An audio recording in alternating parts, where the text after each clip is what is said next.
வணக்கம் ஆன்மீக அன்பர்களே. நம்ம இப்ப எங்க வந்திருக்கோம்னா திருப்பரங்குன்றம் ஸ்ரீ காசி விஸ்வநாதர் கோயிலுக்கு வந்திருக்கோம். இதன் மேலே மச்சமுனியின் ஜீவ சமாதி அமைந்துள்ளது. இந்த சித்தரின் புராண கதையை பார்ப்போம். நம்ம இப்ப மச்சமுனி முனிவருடைய தடாகத்தை பார்க்க போறோம். இந்த மச்ச முனிவர் யார் அப்படிங்கறத நான் சொல்ல போறேன். முன்பு ஒரு தடாகத்துக்கு அருகில் சிவபெருமான் பார்வதி கிட்ட கால ஞானத்தை சொல்லிக் கொண்டிருக்கும் போது அந்த தடாகத்தில் உள்ள ஒரு மீன், அதனுள்ளே இருக்கும் மனித உருவம் பெற்ற ஒரு ஆன்மா அதை கேட்டுக்கொண்டே இருந்தது. இடையில் பார்வதி தேவியார் தூங்கிவிட்டார். அந்த கால ஞானத்தை என்ன நடக்கும் என்பதை அறிய வெளியே வந்தவர்தான் இந்த மச்சமுனி. ஈஸ்வரனே அவரை அழைத்தார்.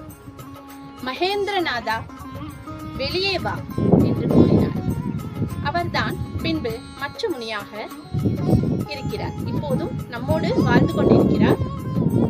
இந்த மச்சமுனி ஒரு முறை யாசகம் வேண்டி ஒரு வீட்டுக்கு சென்றார். அப்போது அந்த வீட்டில் உள்ள பெண்மணி அவருக்கு யாசகம் கொடுக்க வெளியே வந்தார். அப்போது உனக்கு என்னம்மா கவலை என்று கேட்டார் மச்சமுனி. அதற்கு அந்த பெண்மணி, எனக்கு மகேந்திர பாக்கியம் இல்லை என்று கூறினார். உடனே மச்சமுனிவர் ஒரு திண்ணூரை, அதாவது விபூதியை, திருநீற்றை மந்திரித்து அந்த பெண்மணியிடம் தருகிறார். அந்த பெண்மணியும் அதை வாங்கி கொண்டார். பின்பு மச்சமுனிவரும் சென்று விட்டார். அப்போது பக்கத்தில் இருக்கும் வீட்டில் இருப்பவர், இது எதற்காக நீங்கள் வாங்கினீர்கள்? ஏதாவது மந்திரிச்சு தந்திருக்க போறாங்க, கீழே போட்டுருங்க அப்படின்னு சொன்னாங்க.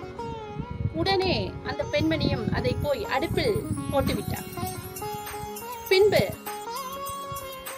ஒரு 9 வருடம் கழித்து என்ன நடந்தது என்பதை மேலே சென்று நான் கூறுகிறேன்.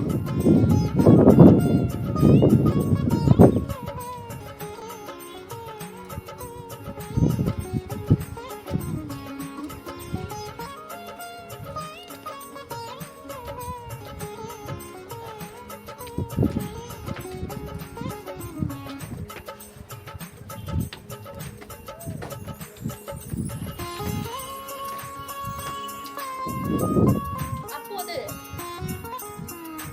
அவரிடம் அந்த பெண்மணி உண்மையை கூறினார். ஐயா, என்னை மன்னித்து விடுங்கள். அறியாமல் நான் செய்துவிட்டேன். இந்த பிள்ளையை பக்கத்து விட்டு பெண்மணி கூற கேட்டு நான் இந்த தவறை செய்துவிட்டேன் அப்படின்னு அவங்க மன்னிப்பு கேட்கிறாங்க. சரி, இந்த நிமிடம் அந்த சிறுவன் 9 வயது சிறுவனாக வளர்ந்திருப்பானே, எங்கே நீ போட்ட இடத்தை காமி என்று கூறினார். அவர்களும் சென்று அடுப்பாங்கரையில் உள்ள இடத்தை சுட்டிக்காட்டினர். உடனே சித்தர் அங்கே சென்று, கோரக்கா எழுந்து வா என்று கூறினார்.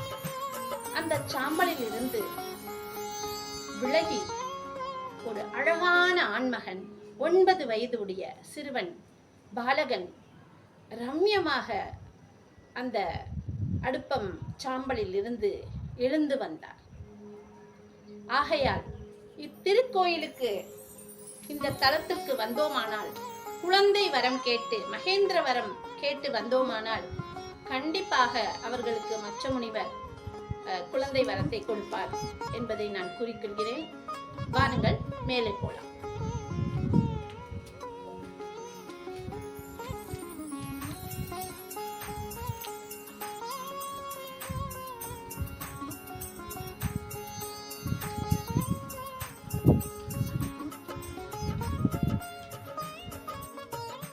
இப்போ நம்ம காசி விஸ்வநாதர் கோயிலுக்கு வந்துட்டோம். இதுதான் முகப்பு. உள்ளே சென்றோமானால் லிங்கத்தை பார்க்கலாம் ஈஸ்வரரை. இது வந்து காசியிலே உருவாக்கப்பட்டு இங்கே கொண்டு வந்ததாக சொல்றாங்க.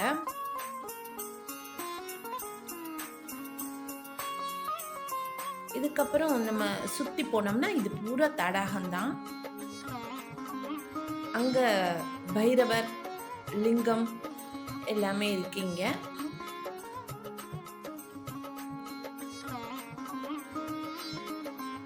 இந்த தடாகத்தில் தான் மச்சமுனி வாழ்வதாக இன்னமும் ஐதீகம் சொல்கிறாங்க. இப்போ நம்ம அதை பிரசாதமாக தயிர் கொண்டு போகலாம். பொறி போடுறாங்க.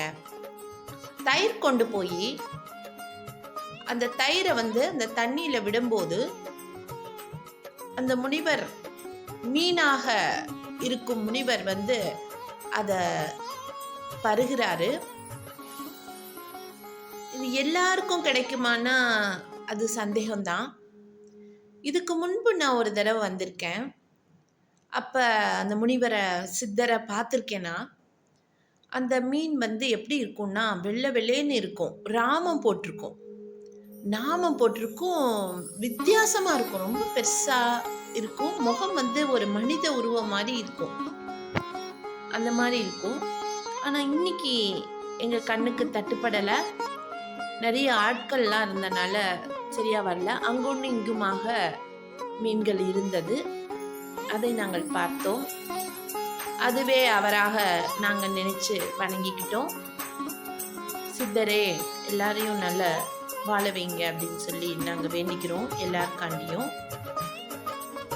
பிறகு அந்த தயிர் பாக்கெட்டை பிடுங்க குரங்கு வந்தது. உடனே நான் கீழே போட்டு விட்டேன். பிறகு சுற்றில உள்ள அழகான தடாகத்தை பார்த்து ரசிச்சுட்டு